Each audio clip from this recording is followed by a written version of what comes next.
इस लेक्चर में हम RS फ्लिप फ्लॉप के बारे में देखेंगे। अपने प्रीवियस लेक्चर में हम लोग ने RS लैच के बारे में देखा था और हम दोनों NAND और NOR गेट का भी देखा था। यूजिंग NOR गेट और NAND गेट दोनों के थ्रू हमने देखा था। एक बार से फिर हम NOR की लैच की सर्किट बनाते हैं। ये दो NOR गेट लगा रहता है, ठीक है। ये NOR गेट का एक इनपुट ये हो गया, एक इनपुट ये हो गया, ठीक है। फिर ये जो पहले वाले NOR गेट का जो आउटपुट रहता है वो दूसरे वाले NOR गेट के इनपुट पे फीडबैक कर दिया जाता है। फिर दूसरे वाले जो NOR गेट का आउटपुट है वो पहले वाले NOR गेट के इनपुट में फीडबैक के थ्रू यहाँ पे कनेक्शन कर दिया जाता है, ठीक है। तो यहाँ पे आपका लैच में दो सिग्नल्स मिलते हैं, या तो Q होता है और दूसरा वाला उसका कॉम्प्लीमेंट Q और Q बार आपको मिलते थे, ठीक है। और Q के सामने वाला जब आप NOR गेट के थ्रू डिज़ाइन करते हो तो ये R होता था और ये S होता है, ठीक है। R का मतलब हमने क्या पढ़ा था, एक तरीके से ये होता है रीसेट कर देता है। रीसेट का मतलब क्या होता है, ये Q को 0 कर देता है, ठीक है। और S का मतलब क्या होता है, सेट होता है। सेट का मतलब आपका ये Q को आउटपुट को 1 कर देता है, ठीक है। तो ये हमने पढ़ा था, ये हमारी लैच है, ठीक है। इसमें प्रॉब्लम क्या आ रही थी कि जब भी यहाँ पे आपका R और S चेंज होता है तुरंत आपका ये जो आउटपुट है वो चेंज हो जाता है, ठीक है। हमने R और S के बारे में क्या अब टेबल बनाया था, R हो गया, S हो गया, 0 0 0 1 1 0 और 1 1, ठीक है। इस 0 0 कंडीशन में क्या होता था, नो चेंज कंडीशन होती थी। इसमें आपका आउटपुट नहीं चेंज हो जाता था, ठीक है। ये 0 1 जब S इज इक्वल टू 1 होता है, ये सेट वाली कंडीशन आ जाती है। सेट वाली कंडीशन का क्या मतलब होता है कि आपका Q इज इक्वल टू 1 हो जाता है और Q bar is equal to 0 हो जाएगा ऑटोमेटिकली, ठीक है। फिर एक next condition R is equal to 1 और S इज इक्वल टू 0, ये वाली कंडीशन हमने क्या बताई थी, ये थी आपकी रीसेट वाली कंडीशन।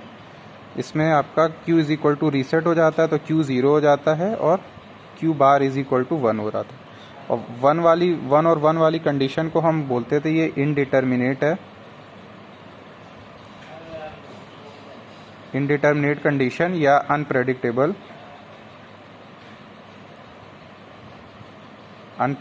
या इसको हम फॉरबिडन कंडीशन बोली जाती है। ये कंडीशन हम 1 और 1 दोनों एक साथ नहीं लगाते। यहाँ दोनों पे आप 1 और 1 लगा दोगे तो Q भी 0 हो जाएगा, Q बार भी 0 हो जाएगा, ठीक है। फिर आपका जो नेक्स्ट कोई भी अगर अदर इनपुट रहेगा, आपको जब वो लगाओगे तो आपका जो आउटपुट होगा वो आप डिटरमाइन नहीं कर सकते। वो आउटपुट आपका ये जो वायर की लेंथ है इस पर डिटरमाइन करेगा, क्योंकि ये 0 है, ये 0 है। कौन सा 0 यहाँ पहले पहुँच जाएगा NOR गेट के इनपुट पे, उस पर आपका आउटपुट डिपेंड करने लगेगा। तो वो डिले पे डिपेंड करने लगता है, वायर्स के डिले पे, वायर्स के डिले पे डिपेंड करने की वजह से इसलिए हम इसको बोलते हैं ये अनप्रेडिक्टेबल स्टेट है। इसलिए हम जो चीज़ प्रेडिक्ट नहीं कर सकते उसको हम फॉरबिडन कर देते हैं, उसको हम यूज़ नहीं कर सकते, क्योंकि हम डिफाइन नहीं कर सकते कि इसके बाद क्या आउटपुट आपको मिलेगा, ठीक है। बट क्या प्रॉब्लम आती है RS लैच में कि यहाँ पे जब भी आप R और S को चेंज करोगे फॉर एग्जांपल, तुरंत आपका आउटपुट चेंज हो जाता है। और गलती से भी क्या हो सकता है कि कभी भी मिस्टेक से भी आपका R और S चेंज हो सकता है, इस वजह से आपका आउटपुट चेंज हो जाएगा। अदरवाइज सम नॉइज़ आ जाएगी, कोई सिग्नल लेवल ऊपर नीचे हो सकता है, उसकी वजह से आउटपुट आपका चेंज हो जाएगा, ठीक है। तो बट ये आप चाहोगे नहीं, क्योंकि आप जब मेमोरी कोई डिज़ाइन किए हो तो किसी भी एरर की वजह से आपका जो आउटपुट है वो चेंज हो जा रहा है, तो आपका डेटा लॉस हो जाएगा। इसलिए क्या किया जाता है कि एक क्लॉक इंट्रोड्यूस किया जाता है, क्लॉक सिग्नल होता है। तो क्लॉक सिग्नल का क्या मतलब होता है कि जब ये क्लॉक आपकी 1 रहेगी देन ओनली सर्किट एक्टिव होती है, ठीक है। Then only circuit is active, मतलब जब ये क्लॉक आपकी एक्टिव है, क्लॉक इसको 1 बोल सकते हैं या इनेबल बोल सकते हैं, इनेबल करती है, तभी आपकी जो सर्किट है वो एक्टिव हो जाएगी। और फिर जब सर्किट एक्टिव है उस केस में जब आप R और S को चेंज करोगे तभी आपका जो आउटपुट है वो चेंज होगा, अदरवाइज वो नहीं चेंज होगा। ठीक है, तो हम देखते हैं कि इस सर्किट में हम किस तरीके से क्लॉक को इंट्रोड्यूस कर सकते हैं। हमारा एम क्या है कि इस सर्किट में हम ऐसा कुछ और इंट्रोड्यूस कर दें जिसकी वजह से जब क्लॉक सिग्नल एक होता है, जो क्लॉक सिग्नल जब आपका 1 रहे या हाई रहे तभी आपका आर और एस जो हो एक्टिव हो जाए। ठीक है, तो इसके लिए हमने एंड गेट पढ़ा था। ठीक है, एंड गेट की हमने क्या कैरेक्टरिस्टिक पढ़ी थी, ये है आपका एंड गेट। ठीक है, इसका 2 इनपुट रहता है। मान लीजिए ये कोई इनपुट है, फॉर एग्जांपल हम ये जो आर है आर ही इनपुट ले लेते हैं। ठीक है, और यहाँ पे ये कोई इनपुट है, ये सी मान लीजिए। ठीक है, और ये आपका आउटपुट है। देखिए अगर c इज इक्वल टू आप 1 करोगे तो क्या होगा, y is equal to R into C आता है, तो r into 1 is equal to 1, r into 1 is equal to ये r आ गया। ठीक है, अगर आपने c इज इक्वल टू 0 कर दिया तो y is equal to r into 0, ये आपका 0 मिल जाता है। ठीक है, तो इसका मतलब जब भी यहाँ पे एंड गेट के एक इनपुट पे आप ये c लगा दे रहे हो तब ये जो r है ये डायरेक्ट आपका y पे चला जा रहा है। ठीक है, और अगर इसको 0 कर दोगे, ये चीज़ अगर 0 हो गई है, c इज इक्वल टू 0 हो, तो ये कनेक्शन जो होता है r जो है यहाँ पे नहीं जा पाएगा। ठीक है, तो इस एंड गेट का हम यूज़ कर सकते हैं। दोनों पे आपने एंड गेट एक लगा देना है r और c, और एक जो ये c सिग्नल है आप इसको क्लॉक की तरह दे सकते हो, क्योंकि जब भी क्लॉक 1 रहेगी तभी ये r जा पाएगा, अदरवाइज वो r इसमें आगे जा ही नहीं सकता है।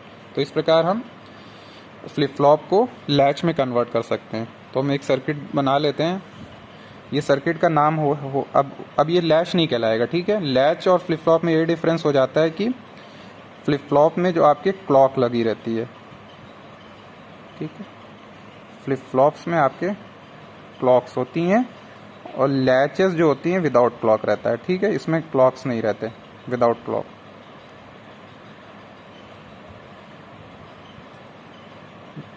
क्लॉक का क्या फ़ायदा है कि आपको जब सर्किट की आप एनालिसिस करोगे तो आपको सिर्फ क्लॉक इंस्टेंट पे ही सर्किट को एनालाइज करना पड़ेगा। ठीक है, you have to analyse the behaviour of the circuit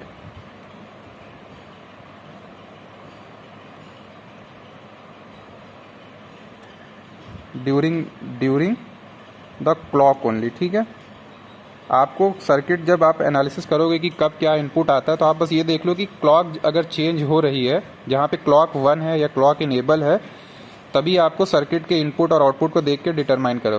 और उसके अलावा कभी भी आपका इनपुट चेंज हो जा रहा है तो आपका आउटपुट नहीं चेंज होगा, फिर आपको एनालिसिस करने की ज़रूरत नहीं है।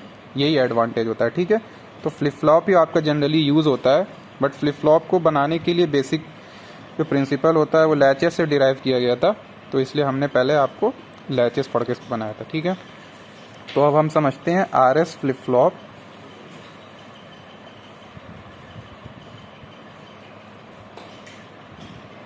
RS flip flop using NAND gate, इसकी सर्किट बना के देखते हैं यूजिंग नॉर गेट। ठीक है, तो हमने यहाँ पे ऑलरेडी ये नॉर गेट की सर्किट हम बना सकते हैं इस तरीके से, फिर हम आगे इसमें क्लॉक को इंट्रोड्यूस कर देंगे। ठीक है,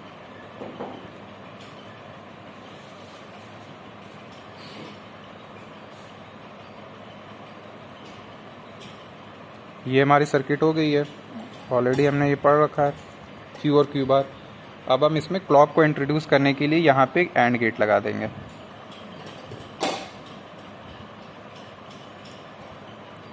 ये एक एंड गेट हमने इसमें लगा दिया और यहाँ पे एक और एंड गेट लगा देंगे इस पे भी।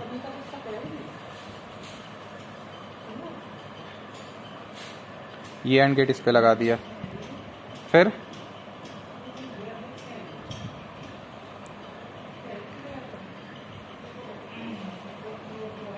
R और S। ठीक है, फिर अब यहाँ पे आप इन दोनों को क्लॉक दे सकते हो, एक ही क्लॉक आप लगा सकते हो यहाँ पे। ठीक है, ये आपने यहाँ पे क्लॉक दे दिया है। जब ये क्लॉक 1 होगी तभी ये एंड गेट का आउटपुट यहाँ से यहाँ पे जाएगा। ठीक है, ठीक है, तो अब इस तरीके से आप इसको बना सकते हो कि ये बता सकते हो कि ये सिर्फ और सिर्फ ये क्लॉक पे ही डिपेंड करेगा। ठीक है, अब इसकी ट्रुथ टेबल हम इस तरीके से बना सकते हैं। यहाँ पे एक इनपुट आपका क्लॉक हो जाएगा, ठीक है, और यहाँ पे आर एस और ठीक है, ये वाली फ्लिप फ्लॉप की कंडीशन है।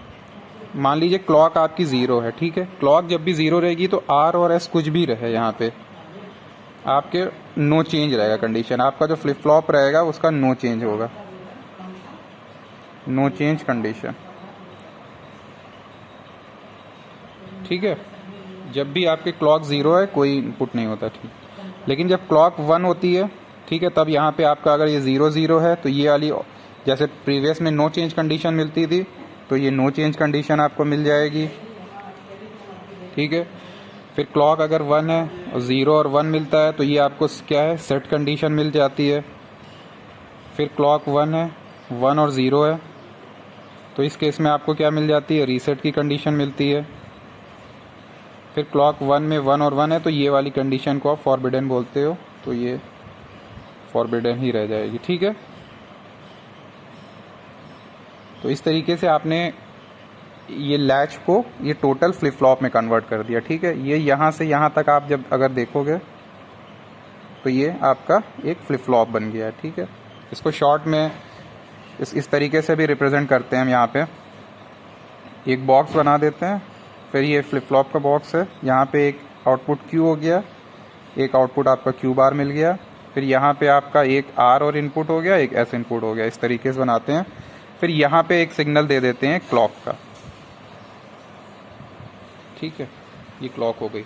तो जब भी ये क्लॉक यहाँ पे वन होगी इस केस में यहाँ पे, तभी भी आपका ये जो फ्लिप फ्लॉप एक्टिव होगा। आर और एस के चेंज करने पे आपका यहाँ क्यू और क्यू बार आपका चेंज हो जाएगा।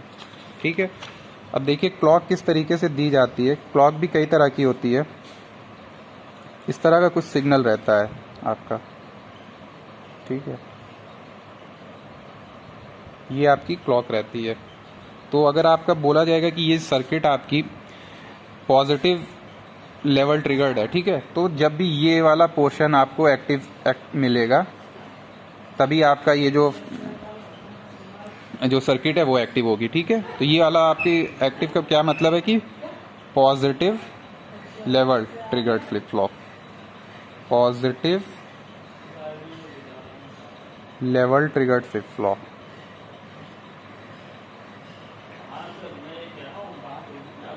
ठीक है, जब positive level triggered flip flop मतलब कि ये वाला जो पोर्शन आपको मिलेगा, ये वाला, उसी पोर्शन पे ये एक्टिव हो जाएगा और तभी आपका जो आर और एस से चेंज हो जाएगा। ठीक है, और भी अदर तरह के क्लॉक्स जैसे होती हैं।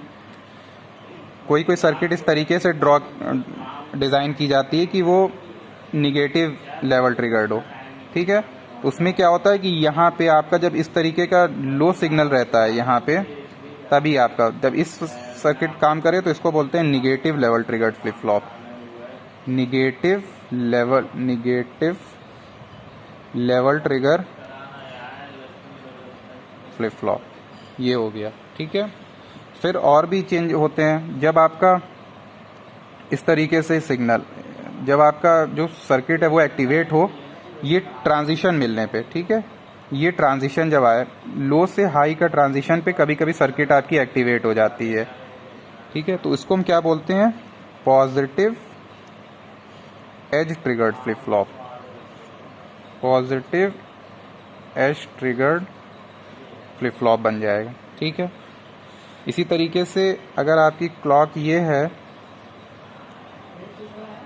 और जब ये हाई से लो पे जब सिग्नल जाए तब आपकी सर्किट जो है वो एक्टिवेट हो जाती है, यहाँ पे एक्टिवेट हो जाएगी, फिर ये हाई से लो जाएगा, यहाँ एक्टिवेट हो जाएगी। तो इस केस में क्या बोला जाता है, ये सर्किट कौन सी है, negative edge triggered flip flop है, निगेटिव एज ट्रिगर्ड सर्किट या फ्लिप फ्लॉप जो भी आप बोलना चाहें। ठीक है, तो ये अगर आपकी सर्किट यहाँ पे एक्टिवेट होती है इस तरह का, यहाँ पे ये तो अभी हमने डिज़ाइन किया है तो सिर्फ ये पॉजिटिव लेवल ट्रिगर्ड है। ठीक है, यहाँ पे पॉजिटिव आएगा तो ये आपको मिल जाएगा यहाँ पे। ठीक है, लेकिन आप कोई और गेट लगा के आप इसको निगेटिव लेवल ट्रिगर्ड भी बना सकते हो। ठीक है, कि जब यहाँ पे आपका निगेटिव सिग्नल ही रहे, मान लीजिए यहाँ पे आपने, ठीक है, negative level trigger flip flop बन सकता है। फिर आप अगर इस पॉजिटिव और निगेटिव के आगे एक डिफरेंशिएटर सर्किट होती है वो लगा लोगे तो आपको उससे एज ट्रिगर्ड में कन्वर्ट कर सकते हो। ठीक है, जब ये एज मिलेगा इस तरीके का सर्किट को तभी वो एक्टिवेट होती है। ठीक है, तो ये एज ट्रिगर्ड है। तो हर तरह की लेवल ट्रिगरिंग की अलग अलग एडवांटेजेस और डिसएडवांटेज हैं, वो हम अपने फर्दर लेक्चर में देखेंगे। ओके।